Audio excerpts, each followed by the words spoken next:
Hello everyone. तो कैसे हैं आप सभी लोग? उम्मीद करता हूँ बढ़िया होंगे। तो यार आज के वाले इस वीडियो में हम लोग चार्ट पैटर्न्स की सीरीज़ को आगे बढ़ाते हुए आज हम लोग एक नए टॉपिक के ऊपर में बात करेंगे जिसका नाम है असेंडिंग एंड डिसेंडिंग ट्राइंगल्स। ये हमारा वीडियो नंबर 14 होने जा रहा है टेक्निकल एनालिसिस की सीरीज़ में। अगर आपने पिछले वाले वीडियोस नहीं देखे हैं तो देख लीजिए, लिंक डिस्क्रिप्शन में प्लेलिस्ट की। सबसे पहले बढ़ते हैं असेंडिंग ट्राइंगल की तरफ। तो असेंडिंग ट्राइंगल पैटर्न क्या होता है? ये कंटिन्यूएशन पैटर्न होता है, यानी अगर मार्केट अप ट्रेंड में है, ठीक है, अगर मार्केट अप ट्रेंड में है और ये पैटर्न फॉर्म हो जाए तो मार्केट अपने ट्रेंड को कंटिन्यू करता है। ठीक है, आप देख सकते हैं ये किस प्रकार से फॉर्म होता है। ये वाली जो अपर ट्रेंड लाइन होगी, जो इसका रेजिस्टेंस भी आप कह सकते हैं एक पल के लिए, ये एकदम स्ट्रेट होगा, ठीक है, एकदम फ्लैट 180 डिग्री। और वहीं ये वाली लाइन कुछ इस प्रकार से हो सकती है, स्लैंटिंग लाइन होगी ये वाली। ठीक है, अब ये हमें क्या बता रहा है? तो ये हमें ये बता रहा है कि बायर्स जो हैं कुछ समय के लिए वीक जरूर हो, सेलर्स जो हैं वो शुरू में तो बहुत स्ट्रांग थे, आप देख सकते हैं बहुत स्ट्रांग सेलर्स थे, बट धीरे धीरे करके सेलर्स का दबदबा कम हो रहा है मार्केट में। ठीक है, तो हमें ये सिंपली यही बता रहा है और इसके बाद में ट्रेंड ऊपर चला गया। अब ये ज़रूरी नहीं कि कुछ इसी प्रकार से दिखे, ये कुछ इस प्रकार से भी बन सकता है। लाइक ये एक जोन है, इसके अंदर में ही मार्केट घूम रहा है और कुछ पॉइंट्स पर ये हिट कर रहा है ट्रेंड लाइन को। अब एक छोटा सा एग्जांपल यहाँ पर मैंने लिया हूँ। अब प्रैक्टिकली एग्जांपल्स कुछ इसी प्रकार से दिखेंगे। ठीक है, आपको डायरेक्ट ऐसा ट्रायंगल बनता हुआ नहीं दिखेगा कभी भी। ट्रायंगल आपको ऐसा ही दिखेगा जैसे यहाँ पे आप लोग को दिख रहा है, मतलब चार्ट पर।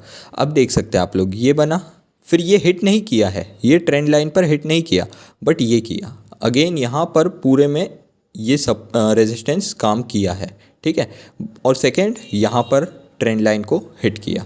ठीक है, मतलब सपोर्ट को हिट किया। अब मार्केट यहाँ से ऊपर चला गया। स्टॉप लॉस कहाँ लगेगा आपका? स्टॉप लॉस इस पॉइंट पर लगा सकते हैं आप, और एंट्री कहाँ पर होगी? एंट्री आपकी इस पॉइंट पर होगी। ठीक है, एंड टारगेट 1:2 के हिसाब से आप अपना ले सकते हैं। अब आप लोग के सामने में ये एक और एग्जाम्पल है। अच्छा, मैं इससे पहले ये पढ़ा देता हूँ। Descending triangle, descending triangle just opposite होता है, ये डाउन ट्रेंड कंटिन्यूएशन पैटर्न होता है। यानी अगर मार्केट डाउन ट्रेंड में है तो ये डाउन ट्रेंड को ही कंटिन्यू करता है। ठीक है, डाउन ट्रेंड को ही कंटिन्यू करता है। इसका जो सपोर्ट रहता है, जो निचली लाइन रहती है, ये कम्प्लीटली 180 डिग्री के एंगल पर होती है as compare to upper line, है ना। ये वाली लाइन पूरी तरीके से 180 डिग्री पर होगी और ये लाइन स्लैंटिंग लाइन होगी, एक स्लोप क्रिएट करेगी और यहाँ पर एक ट्रायंगल फॉर्म हो जाएगा। अब ये भी कुछ इस प्रकार से दिखता है मार्केट में ओरिजिनली, अगर ध्यान से देखें हम लोग तो, क्योंकि हमें अक्सर समय पर इस प्रकार से मार्केट में नहीं देखने मिलता, हमें हमेशा देखने मिलता है कुछ इस प्रकार के वेरिएशंस। ठीक है, यहाँ पर एक और बेहतरीन सा एग्जांपल मैंने रखा हुआ हूँ डिसेंडिंग ट्रायंगल का। अब ये अगेन साइकोलॉजी की बात करूँ तो ये क्या बता रहा है कि सेलर शुरू में तो स्ट्रांग थे। ठीक है, सेलर शुरू में थोड़ा दबदबा बनाए सेलर्स ने, बट बाद में जाके सेलर्स का दम कम होता चला गया है। ठीक है, आप देख सकते हैं यहाँ की और कम ग्रीन लाइन मिली है, यहाँ पर और कम ग्रीन लाइन मिली है। तो ये यही बता रहे हैं कि सेलर्स का दबदबा कम हो रहा है और बायर्स का दबदबा कम हो रहा है और सेलर्स का दबदबा बढ़ रहा है ना। यानी शॉर्ट करने के लिए बहुत अच्छा माहौल बनता है और यहाँ पे आप अपना स्टॉप लॉस लगा सकते हैं और यहाँ से आप अपनी एंट्री ले सकते हैं और टारगेट आप 1:2 के हिसाब से यहाँ कहीं पर आपका टारगेट आएगा। ओके, और फिर आप ट्रेल करते जाइए स्टॉप लॉस, दैट्स इट। ठीक है, ये एक और डिसेंडिंग ट्रायंगल का एक और एग्जांपल है। अब आप लोग बोलोगे भैया आपने तो बोला था कि डिसेंडिंग ट्रायंगल में क्या होता है कि मार्केट ऊपर की जगह नीचे चला जाता है, यानी यहाँ से मार्केट को डायरेक्ट नीचे जाना था, फिर ये क्या हुआ है, ये क्या हुआ है? तो यार देखो, हर चीज़ में ना एक कंडीशन होती है। ठीक है, कि कोई भी पैटर्न, कोई भी कैंडल स्टिक पैटर्न या कोई भी चार्ट पैटर्न 100% वर्क नहीं करता है। ठीक है, हर किसी में कुछ ना कुछ एक्सेप्शंस होते हैं। तो कई बार अब देखो मार्केट नीचे गया है, कायदे से हम देखें तो मार्केट नीचे गया है, बट मार्केट ऊपर जा के नीचे गया है।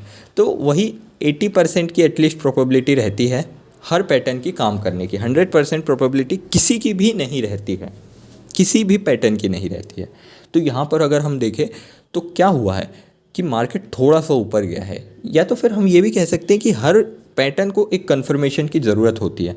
अब इसमें क्या कन्फर्मेशन है, जैसे मार्केट ऊपर गया, अब कई लोग इस चार्ट को देखना ही छोड़ देंगे कि मार्केट तो ऊपर निकल गया, अब ये पैटर्न फेल हो गया। बट नहीं, इसने एक रिवर्सल नहीं कह सकते इसको, इसने एक कन्फर्मेशन दिया है इस पॉइंट पे।